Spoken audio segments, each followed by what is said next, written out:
नमस्कार दोस्तों, आज राजस्थान अर्थव्यवस्था की आर्थिक समीक्षा 2020-21 को हम वापस शुरू कर रहे हैं। ये एज ए राजस्थान की अर्थव्यवस्था का पूरा सिलेबस है, चाहे वो आरएस हो, चाहे सब इंस्पेक्टर हो, चाहे एससीएफ हो, चाहे कॉलेज असिस्टेंट प्रोफेसर हो या अन्य कई प्रकार की राजस्थान की परीक्षा हो, चाहे टीचर हो, टीचर में रीट को छोड़ करके फर्स्ट ग्रेड, सेकंड ग्रेड आदि सभी परीक्षाओं में उपयोगी है, क्योंकि राजस्थान एज ए जीके ही है। अब हमने पहले भी इसको आर्थिक समीक्षा अर्थव्यवस्था के टॉपिक हमने डाले थे पहले भी ऐप पे हमने पहले भी डाले थे। कुछ स्टूडेंट कह रहे हैं साहब पहले वाले उपयोगी है, पहले वो अर्थव्यवस्था के टॉपिक के हिसाब से था। आर्थिक समीक्षा प्रत्येक वर्ष आती है, तो अब क्या होता है, पुरानी वाली आर्थिक समीक्षा 19-20 की थी, वो उसका रोल ऑटोमेटिक खत्म हो जाता है, क्योंकि 19-20 की हमने पूरी करवा दी। अब आर्थिक समीक्षा नई आ गई 20-21। अब जैसे कॉलेज असिस्टेंट प्रोफेसर है, उसकी परीक्षा पहले होने वाली थी, तो 19-20 की पहले करवाई। अब 19-20 का पेपर आपका आगे खिसक गया, तो उसका कोई औचित्य न होकर के अब नए सिरे से आ गई 20-21। इसीलिए हमने जो बजट की क्लास है वो भी इसी प्रकार से डाली थी। बजट की क्लास भी हमने इसी प्रकार डाली कि बजट में तीनों बजट हमने डाले हैं, 2019-20, 20-21 और 21-22। समझ गए क्या? उसी प्रकार से आर्थिक समीक्षा भी हमने 2019-20 और ये 20-21। अब 20-21 में नए आंकड़े आपके जुड़ जाएंगे, तो आप कई बार पुराने पेपर के अकॉर्डिंग देता है अगला, क्योंकि 2 साल तक पुराना दे सकता है, तब वो पिछली वाली काम आ जाती है, ये भी वाली काम आ जाती है, तो दोनों प्रवृत्तियों से ही काम है। तो हम तो ये तो एक्स्ट्रा करवा रहे हैं, आपका नया जो आ गया 20-21 की उसकी समीक्षा के अनुसार। हालांकि बहुत सी चीजें उसमें हो रखी है, लेकिन अर्थव्यवस्था में क्या आंकड़ों का बदलाव होता है, क्या होता है, आंकड़ों का बदलाव होता है, तो ये आपको ध्यान में रखकर चलना पड़ता है। बहुत से स्टूडेंट कह रहे साहब हमने ये पहले करी थी, तो पहले करी थी वो 2019-20 की थी, और उसमें हमने अर्थव्यवस्था के हिसाब से करवाया था। अब हम आर्थिक समीक्षा के जो पॉइंट हैं उनके अकॉर्डिंग हम पूरा करवा रहे हैं। तो पहला ही टॉपिक, इस पे कल टॉपिक भी लगाना नंबर 1, इस पे अब नंबर 1 लगा रहे, नंबर एक वो पहले टॉपिक है वैसे लगाना नंबर 1। अब नंबर 1 में आपको दे रखा आर्थिक प्रवृत्तियों का परिदृश्य।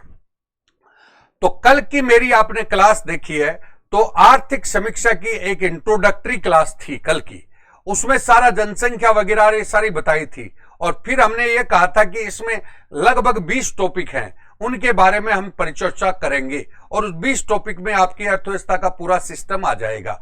तो नंबर 1 है आर्थिक प्रवृत्तियों का परिदृश्य, आर्थिक प्रवृत्तियों का परिदृश्य नंबर 1 टॉपिक है। जो पूरी इकोनॉमी है उसका क्या मतलब परिदृश्य क्या है, व्यू क्या है, उसके बारे में हम चर्चा यहां पे कर रहे हैं। ठीक है, तो ये पहला प्रश्न देखिएगा। अब आगे आइए, अब हम आपको दिखाना चाह रहे हैं, देखिए क्या है।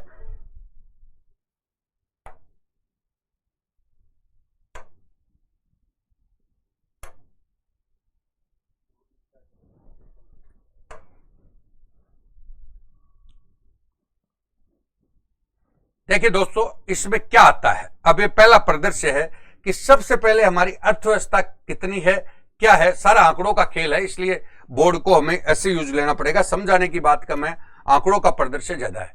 तो सबसे पहले ओवरव्यू बता रहे हैं आपको, ओवरव्यू ध्यान दीजिए। वृत्त आर्थिक प्रवृत्तियों का परिदृश्य यानी इकोनॉमी ट्रेंड है, उसका ओवरव्यू क्या है। ठीक है, तो आर्थिक समीक्षा में पिछली साल 20-21 का 21-22 में आया है, तो राजस्थान अर्थव्यवस्था मतलब हमारी जो पूरी इकोनॉमी है, ध्यान दीजिएगा, पूरी इकोनॉमी है उसका आकार कितना है, आकार मतलब कितना आकार है हमारी इकोनॉमी का 20-21 के अनुसार अनुमानित। क्योंकि 21-22 में तो ये ऊपर छपके तो 21-22 आ गई, लेकिन इसमें आंकड़े जो आ रहे हैं वो पुराने ही आ रहे हैं, पिछले साल के 20-21। अब 20-21 की आपने आर्थिक समीक्षा पढ़ी तो उसमें आंकड़े 19-20 के ऐसे आते हैं। तो 20-21 के अनुसार अनुमानित राजस्थान की अर्थव्यवस्था आकार है, आकार कितना है, तो 9.58 लाख करोड़ का आकार है। यानी हमारी राजस्थान की कुल अर्थव्यवस्था 9.58 लाख करोड़ की है। बात समझ रहे हैं, उदाहरण देके समझाऊंगा।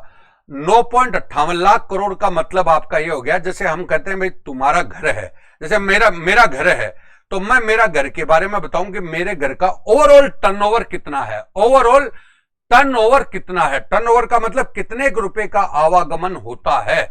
तो हमारी राजस्थान का, जैसे मैं कहूंगा कि यार पूरे साल में 50 लाख रुपए का टर्नओवर होता है घर में, 50 लाख का या 20 लाख का टर्नओवर होता है या 10 लाख का टर्नओवर होता है। एक व्यापारी कहता है मेरे एक महीने का मतलब 20 लाख का टर्नओवर होता है। उसी प्रकार से राजस्थान की अर्थव्यवस्था का कुल आकार, कुल मतलब टोटल जो आकार है वो 9.58 लाख करोड़ का आकार है।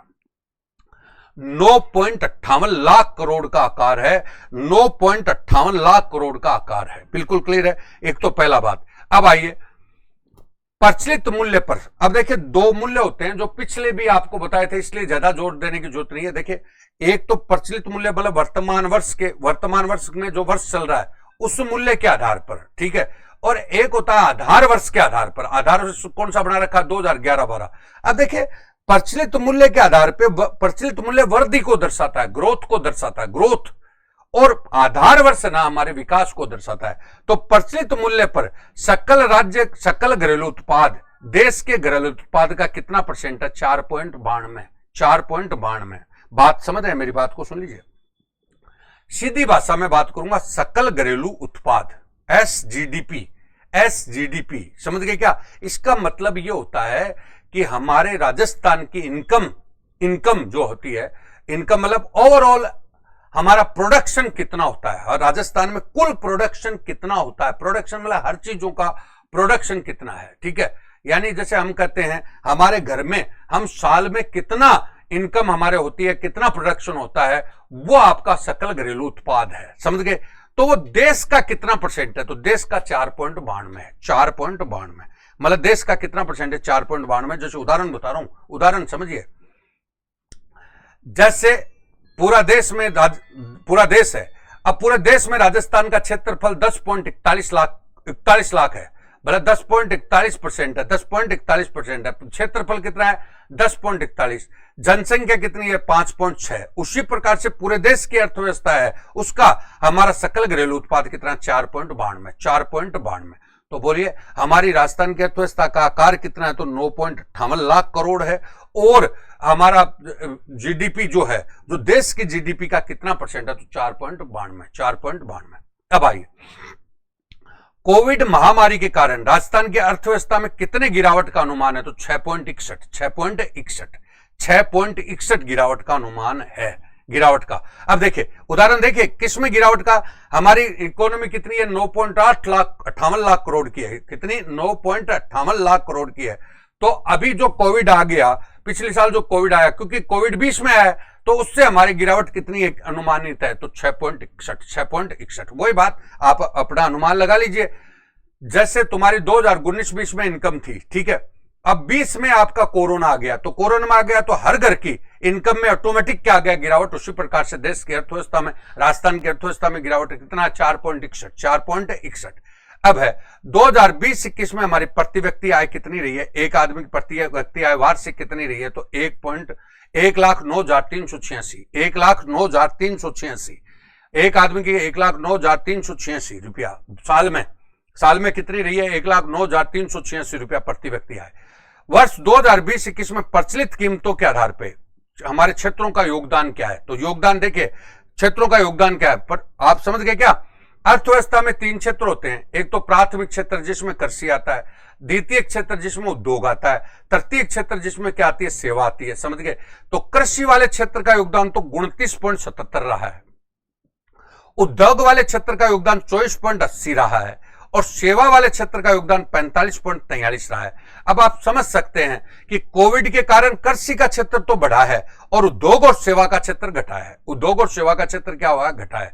तो बोलो 2020-21 में प्रचलित कीमतों के आधार पर आपका विभिन्न क्षेत्रों का योगदान, कृषि क्षेत्र का कितना है, 29.77, यानी कृषि का योगदान बढ़ा है। 29 कितना है, 77। पहले उद्योग, पहला उद्योग हो गया कृषि, दूसरा नंबर उद्योग पे 24.80, और तीसरे नंबर पर सेवा क्षेत्र 45.43। अब मैं आपको बताना चाह रहा हूं इन तीनों में से सबसे ज्यादा योगदान किसका, सेवा का, सर्विस सेक्टर का, सर्विसेज सेक्टर का।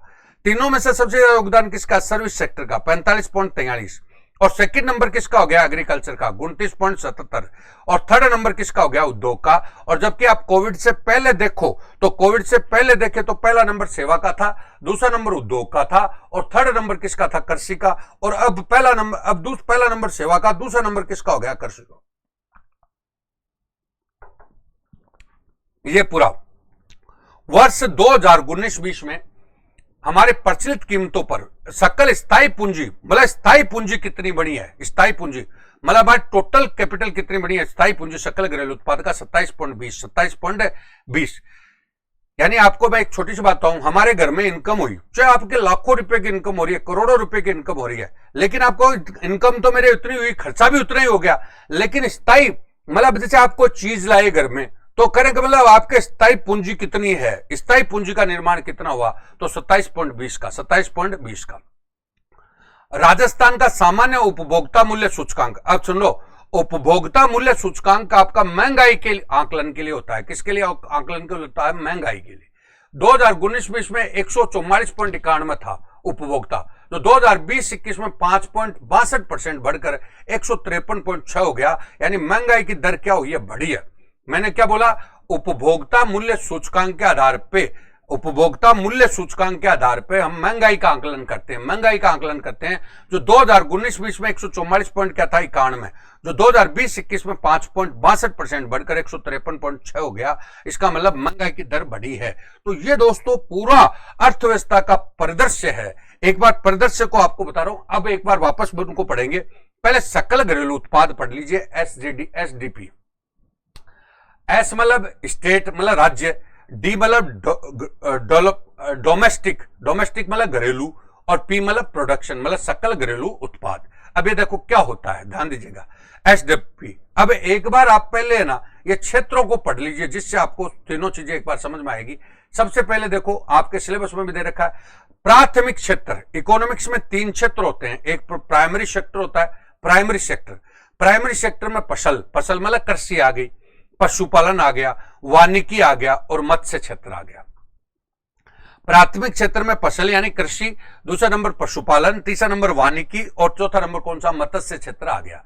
तो यह आपका वर्गीकरण भी दे रखा है, तो फसल, पशुपालन, वानिकी और मत्स्य क्षेत्र पहला प्राथमिक क्षेत्र, ठीक है।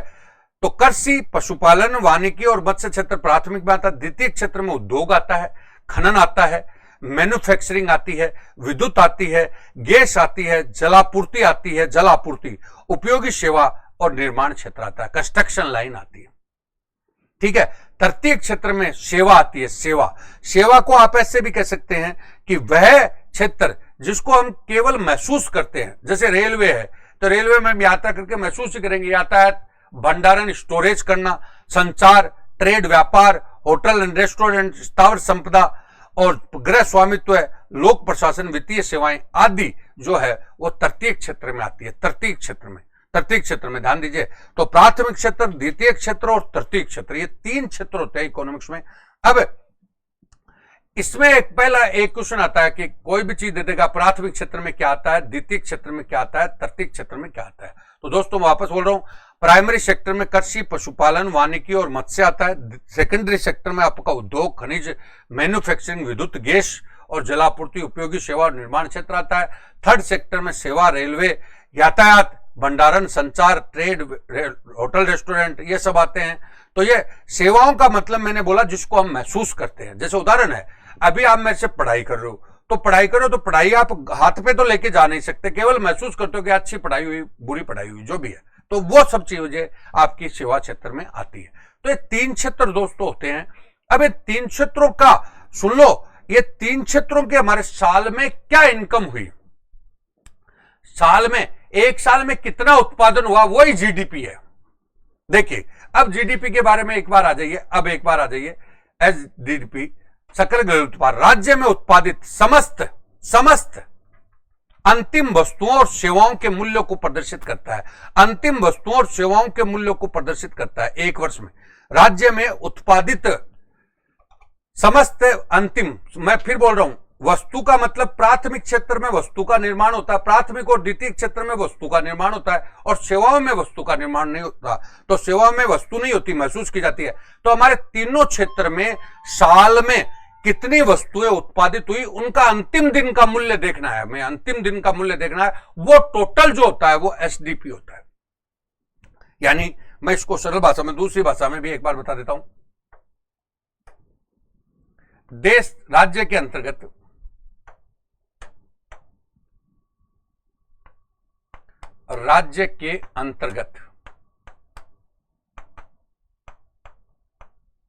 वित्तीय वर्ष के दौरान, वित्तीय वर्ष कौन सा हो गया, 1 अप्रैल से 31 मार्च,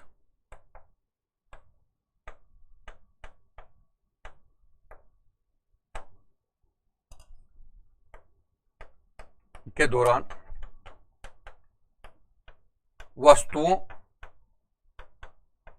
एवं सेवाओं का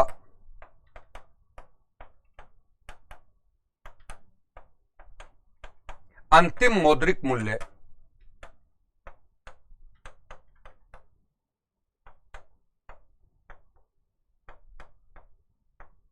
एसडीपी कहलाता है। ये लो, अब एक बात समझना, पूरी की पूरी बात आ जाएगी। राज्य के अंतर्गत, हमारे राज्य के अंतर्गत, ठीक है, वित्तीय वर्ष 1 अप्रैल से कितने मार्च तक चलता है, 31 मार्च तक, सारा देख लिया। दौरान वस्तुओं और सेवाएं समझ गए होंगे। प्राथमिक क्षेत्र के अंतर्गत वस्तु आती है, द्वितीय क्षेत्र के अंतर्गत वस्तु आती है, तृतीय क्षेत्र के अंतर्गत सेवाएं आती है। उनमें जितनी भी चीजें हैं उनका अंतिम दिन का मौद्रिक मूल्य देख लो। अंतिम दिन का मौद्रिक मूल्य मतलब अंतिम दिन उनका क्या रेट थी, वो टोटल जो मिला दो तो उसको एसडीपी बोल सकते हैं। अब सीधी भाषा में आप ये बोल सकते हैं कि हमारे साल में कितनी चीजें हमारे प्रोडक्शन हुई, वो सारी की सारी सकल घरेलू उत्पाद है। ठीक है, अब राज्य घरेलू उत्पाद राज्य के आर्थिक विकास को प्रतिबिंबित करता है। यानी एक साल में हमारे कितनी चीजें बनी, कितने मूल्य की चीज बनी, तो स्वाभाविक स्वतः पूरी अर्थव्यवस्था का प्रतिबिंब हो गया वो। और आर्थिक और सांख्यिकी निदेशालय राजस्थान द्वारा नियमित रूप से सकल घरेलू उत्पाद के आंकड़े तैयार करता है। बिल्कुल क्लियर है। तो मैंने कहा राज्य, सीधी भाषा में अगर बोलूं तो एक साल के अंतर्गत जितनी भी हमारे वस्तुएं और सेवाओं का उत्पादन हुआ उसको हम क्या बोलते हैं, राज्य घरेलू उत्पाद बोलते हैं। इसको ऐसे भी कह सकते हैं, हमारे घर के अंतर्गत भी हमारे कितनी इनकम हुई है, हमारे कितनी चीजें मतलब हमने प्रोडक्ट की है, वो सारी की सारी आपकी घर की घरेलू उत्पाद हो गया। उसी प्रकार से राज्य की घरेलू उत्पाद है और उसमें हमारे घर की स्थिति का पता चलता है, इसमें हमारे राज्य की स्थिति का पता चलता है। और इसको तैयार कौन करता है, तो आर्थिक और सांख्यिकी निदेशालय राजस्थान करता है। और आर्थिक और सांख्यिकी निदेशालय ही आपकी आर्थिक समीक्षा जारी करता है। ठीक है, अब आइए, अब देखिए एसडीपी अनुमान प्रचलित और स्थिर दोनों कीमतों पर तैयार किए जाते हैं। प्रचलित तो स्थिर वर्ष तो हमारा कौन सा 2011-12 जो हमारे विकास को दर्शाता है, और प्रचलित वर्तमान है जो हमारी वृद्धि को दर्शाता है। दो चीज होती है, एक बार वापस बताते हूं, वृद्धि किसे कहते हैं और विकास किसे कहते हैं। तो वृद्धि का मतलब होता है कि एक पक्षीय जो होती है ना, वो तो कौन सी होती है, वृद्धि। और बहुपक्षीय और स्थायी होती है ना, वो कौन सा होता है, विकास। उदाहरण बोल रहा हूं, प्रचलित वर्ष ये वर्ष चल रहा है, अब ये वर्ष चल रहा है, तो इसमें तो क्या होता है, जैसे हमारा ये वर्ष शुरू हुआ जनवरी में, ध्यान से सुनना, अब जनवरी में शुरू हुआ, मार्च तक सही चल रहा था, बाद में अप्रैल में क्या आ गया, लॉकडाउन आ गया। अब लॉकडाउन आ गया तो अब वापस मामला बिगड़ गया तो इसमें उतार चढ़ाव चल रहे हैं। उतार चढ़ाव क्या हो रहे हैं, चल रहे हैं। तो उतार चढ़ाव चल रहे हैं तो ये वृद्धि को, केवल वृद्धि को दर्शाता है। अब जबकि स्थिर वर्ष है ना, वो बीत चुका तो उसमें सारे मूल्य क्या है, बराबर हैं, तो उसमें स्थिरता है, तो उसमें स्थिरता ज्यादा होती है और प्रचलित में स्थिरता का अभाव होता है। अब मैं फिर बोल देता हूं, प्रचलित वर्ष में अस्थिरता होती है, अतः वो वृद्धि को दर्शाती है, और जो पिछला वर्ष हो गया, जो आधार वर्ष है, वो विकास को दर्शाता है, स्थिरता। ठीक है, एसडीपी अनुमान अर्थव्यवस्था के लिए सभी क्षेत्रों के लिए सकल और शुद्ध दोनों रूप में तैयार किए जाते हैं। मेरी बात सुन लो, सकल में तो ओवरऑल आ गया, ओवरऑल, और शुद्ध में है ना, शुद्ध में हम कैसे निकालेंगे, देखिए शुद्ध में ध्यान दीजिएगा, जैसे हमारी एसडीपी आ गई,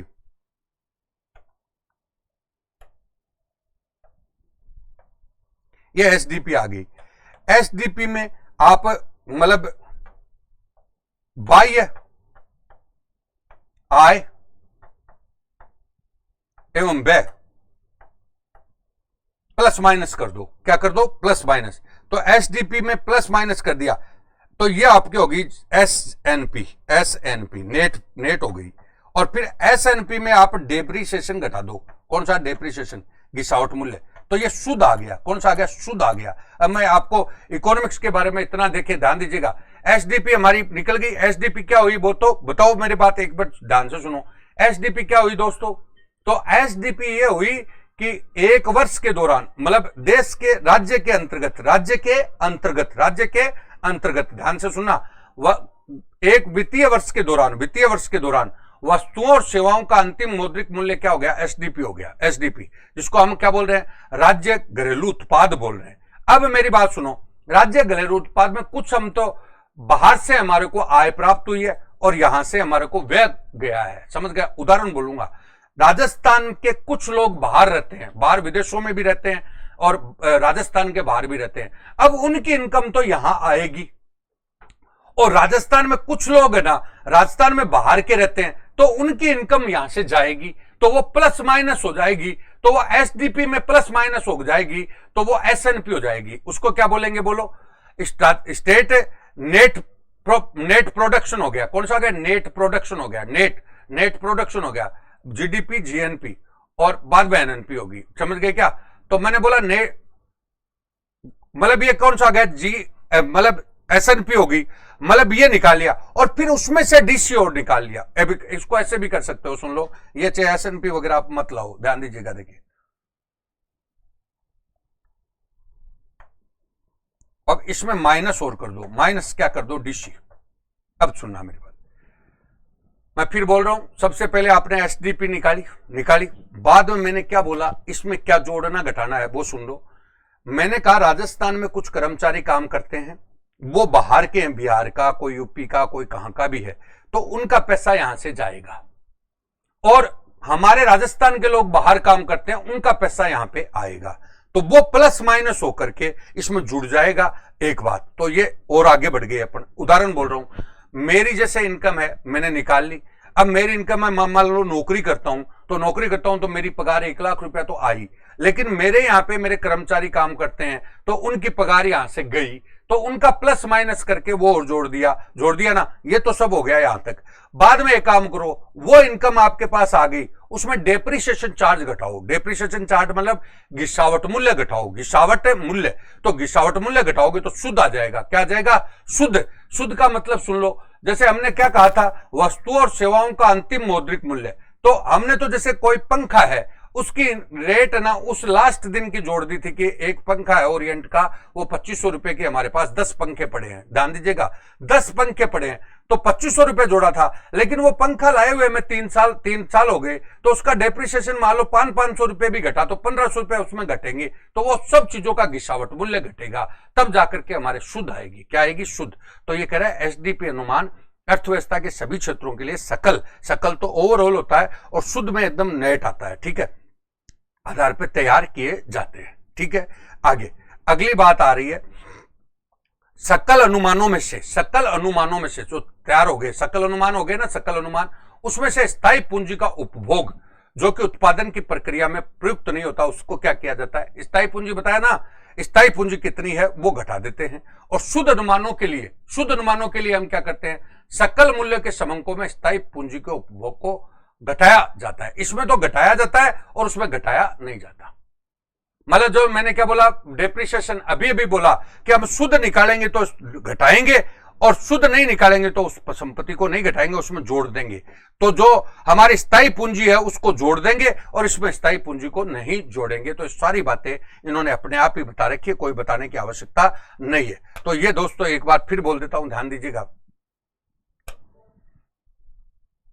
कहां गया? अब देखिए, एक बार वापस आ जाइए, राज्य घरेलू उत्पाद क्या है? तो एक मिनट फिर बोलूंगा, राज्य के अंतर्गत राज्य के अंदर, मतलब समझ गए, वित्तीय वर्ष के दौरान, वित्तीय वर्ष मतलब कौन सा हो गया? 1 अप्रैल से 31 मार्च, जितनी भी वस्तुएं हैं, जितनी भी सेवाएं हैं, उनका अंतिम दिन का मौद्रिक मूल्य जोड़ करके और टोटल जो होता है उसको हम क्या बोलते हैं? कौन सा? राज्य घरेलू उत्पाद बोलते हैं। ठीक है, और अब मैंने आपको बताया, जैसे अपने घर की निकाल लो, तो 1 साल में आपके क्या चीजें, कितनी चीजें पड़ी आपके घर में, सारी चीजों का अंतिम दिन का मूल्य निकाल लो तो वो सारी की सारी जीडीपी एसडीपी आ गई। अब ये राज्य घरेलू उत्पाद ना, ये राज्य के आर्थिक विकास को दर्शाता है। सौभाग्य से बात है, हमारे घर में हमने पूरी चीजों का आकलन कर लिया तो पूरी अर्थव्यवस्था का आकार आ गया, अर्थव्यवस्था आ गई, वो पूरी वो चीज आ गई। यह आर्थिक और सांख्यिकी निदेशालय के द्वारा तैयार किया जाता है। और मैंने क्या कहा, इसमें 2 एसडीपी अनुमान प्रचलित और स्थिर वर्ष के आधार पर किया जाता है। स्थिर वर्ष कौन सा है, 2011-12, जिसमें हमें विकास का पता चलता है कि राज्य ने कितना विकास किया, और प्रचलित वर्ष से हमें वृद्धि का पता चलता है। एसडीपी अनुमान अर्थव्यवस्था के सभी क्षेत्रों में सकल और शुद्ध दोनों के तैयार किए जाते हैं। अब मैंने बोला सकल अनुमान होते हैं ना, सकल जो ग्रोस होते हैं, उन ग्रोस में तो केवल उत्पादन मतलब टोटल ही आ जाएगा, वो स्थायी पूंजी हमारी घटाई नहीं जाएगी। और इसमें जो है वो स्थायी पूंजी का उपभोग हम क्या कर देंगे, घटा देंगे, तो वो शुद्ध आ जाएगा। क्या आ जाएगा, शुद्ध। ये टोटल आपकी बात आती है, ये तो कॉन्सेप्चुअल बात हो गई। अब मैंने बोला क्षेत्रवार, अभी अभी आपको बात बताई थी अभी अभी कि 2011-12 बुनियादी कीमतों पर हमने आधार वर्ष के आधार पर निकाला है। तो 2011-12 के आधार पर जो निकली है वो तो देखो ये निकली है, कृषि का 2011-12 मतलब स्थायी छुड़ेगा, 2011-12 का मतलब स्थिर वर्ष के आधार पर निकला है, वो तो कृषि का योगदान 28.56 है, और उद्योग का 32.69 है, और सेवा का कितना है, 38.75 है। और 2021-22 के 20-21 मतलब प्रचलित वर्ष के आधार पर निकला है, वो कृषि का कितना है, 29.45 है, उद्योग का कितना है, 28.15 है, और सेवा का कितना है 2। मैंने आपको 2 वर्ष बताए थे, एक प्रचलित वर्ष है, एक कौन सा प्रचलित तो कौन सा हो गया, ये हो गया 2020-21 वाला, और स्थायी कौन सा हो गया ये। तो बिल्कुल आपका स्थिर वर्ष के आधार पे पूछे तो कृषि का जीडीपी में कितना योगदान है, एसडीपी में कितना योगदान है, 28.56, उद्योग का कितना है, 32.69, और सेवा का कितना है, 38.75, और प्रचलित पे कितना है, तो कृषि का 29.45, उद्योग का 28.15, और सेवा का कितना है, 42.40। अगर ओवरऑल बोले तो सबसे ज्यादा किसका है, तो सेवा का, सेकंड नंबर किसका हो गया, कृषि का, थर्ड नंबर किसका हो गया, उद्योग का। बोलो क्लियर है। और फिर हमने बोला कि कोरोना काल में मतलब किस क्षेत्र का कौन सा क्षेत्र घटा है और कौन सा बढ़ा है, तो सेवा क्षेत्र और उद्योग क्षेत्र तो क्या हुआ है, घटा है, और कृषि क्षेत्र क्या हुआ है, बढ़ा है। कोरोना से पहले आपका पहला नंबर किसका था, सेवा का, जो आज भी है, और सेकंड नंबर किसका था, उद्योग का। लेकिन अब उद्योग है ना वो थर्ड नंबर पर चला गया, तो कोरोना काल में कृषि क्षेत्र में वृद्धि हुई है। ये टोटल आपकी बात आ जाती है। और अब आप आ जाते हो प्रति व्यक्ति आय। कौन सी प्रति व्यक्ति आय, शुद्ध राज्य उत्पाद आ गया आपके पास, शुद्ध राज्य आ गया, शुद्ध। उसमें राज्य की मध्यवर्ती जनसंख्या, जो जनसंख्या है हमारी मध्यवर्ती, समझ गए क्या, 2011 में जनगणना हुई, 2011 के बाद मध्यवर्ती जनगणना को देख लो, उसकी जनगणना को भाग दे दो। मतलब कहने का मतलब है आपको ये कह सकते हो, देखिए राज्य आय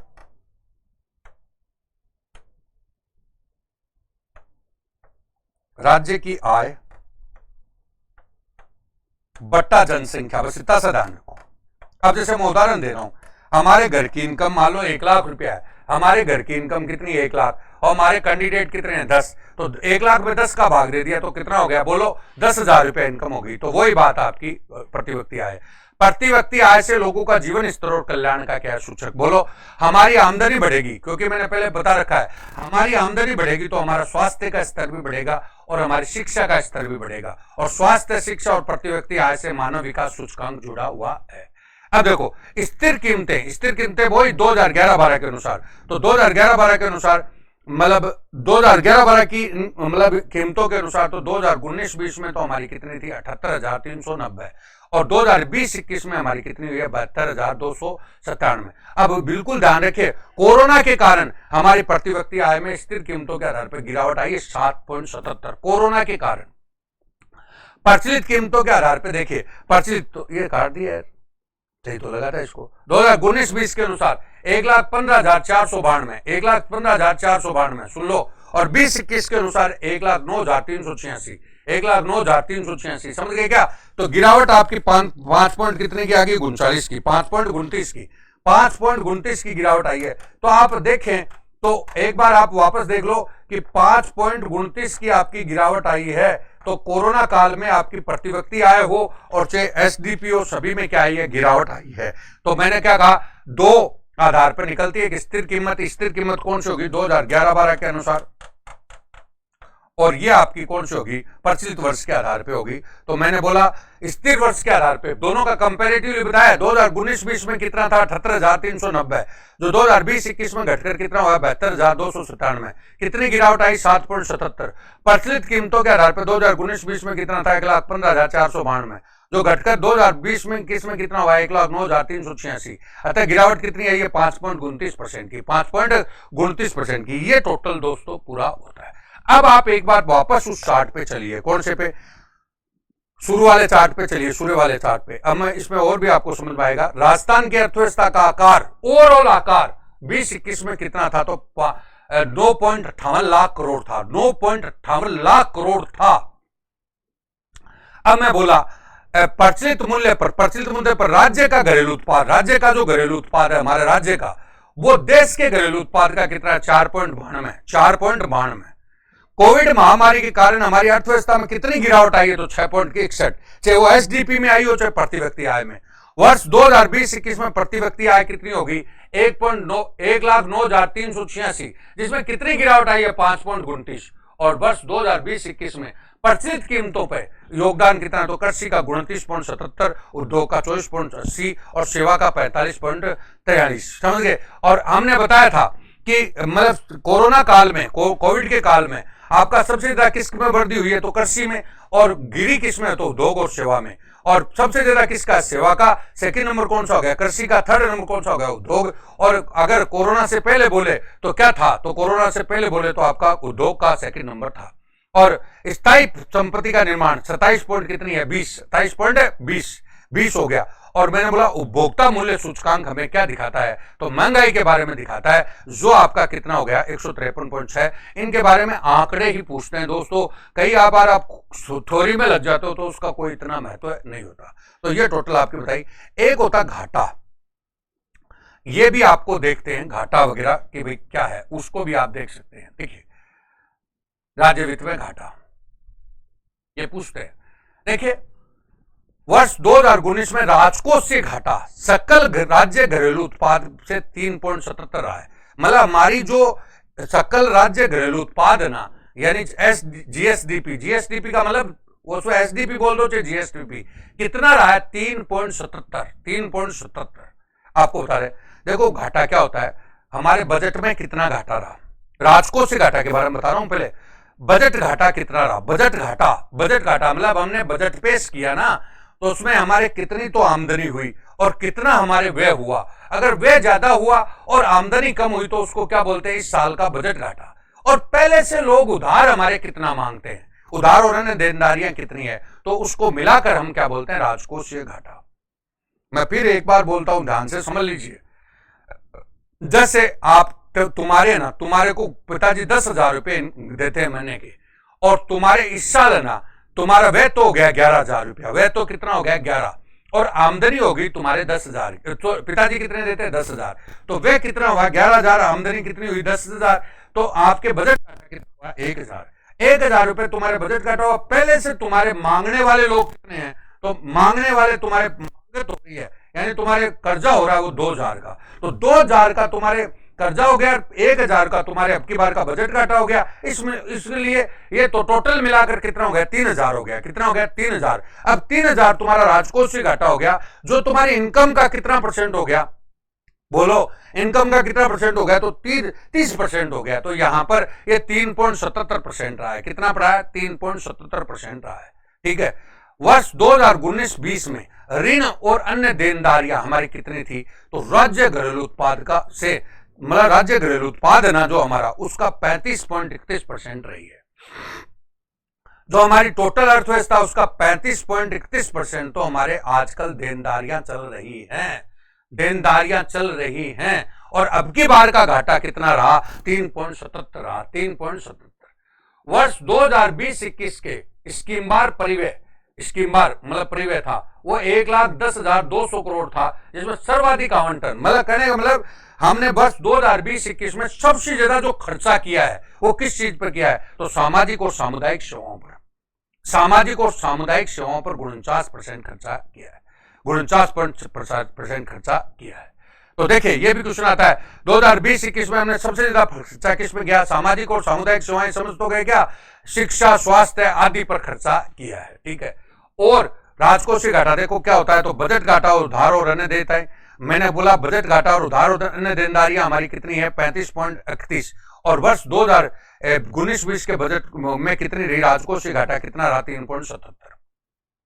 अब मैं बोल रहा हूं 2019-20 में संशोधित अनुमान में राजकोषीय घाटा 3.16 अनुमानित था कि होगा 3.16, लेकिन रहा कितना 3.77, यानी अनुमानित से ज्यादा घाटा रहा। राजकोषीय घाटे में वृद्धि का कारण यह भी रहा है कि केंद्रीय परिवर्तित योजनाओं में केंद्र सरकार के घटता हिस्सा, मतलब जो केंद्र सरकार है ना हमें पैसा देती थी उसमें हमारा हिस्सा क्या हुआ, घटा है, और राज्य सरकार को केंद्रीय परिवर्तित योजना के संचालन में अधिक, मतलब जो सेंटर की योजना है उसमें राज्य को ज्यादा खर्च करना पड़ रहा है। उदाहरण बोल रहा हूं, जैसे मुख्यमंत्री चिरंजीवी योजना है, मुख्यमंत्री चिरंजीवी योजना में हम मांग रहे हैं कि भाई हमें 90% पैसा दो, लेकिन सरकार 90, केंद्र सरकार 90 नहीं दे रही। अब 90 नहीं दे रही तो राज्य सरकार को वो पैसा खर्च करना पड़ रहा है, तो उससे घाटा क्या हो रहा है, बढ़ रहा है। तो मैंने क्या बोला 2019-20 में हमारा राजकोषीय घाटे का अनुमान कितना था, तो 3.16 था, लेकिन हुआ कितना 3.77। राजकोषीय घाटा क्या होता है, तो बजट घाटा प्लस उधार और अन्य देनदारियां होती है, वो राजकोषीय घाटा होता है, तो 3.77। और एक हमारे राजकोषीय प्रबंधन के अनुसार हमारा राजकोषीय घाटा रहना कितना चाहिए, तो 3% से अधिक नहीं होना चाहिए, लेकिन अभी स्थिति क्या है, खराब है, 3.77, ठीक है।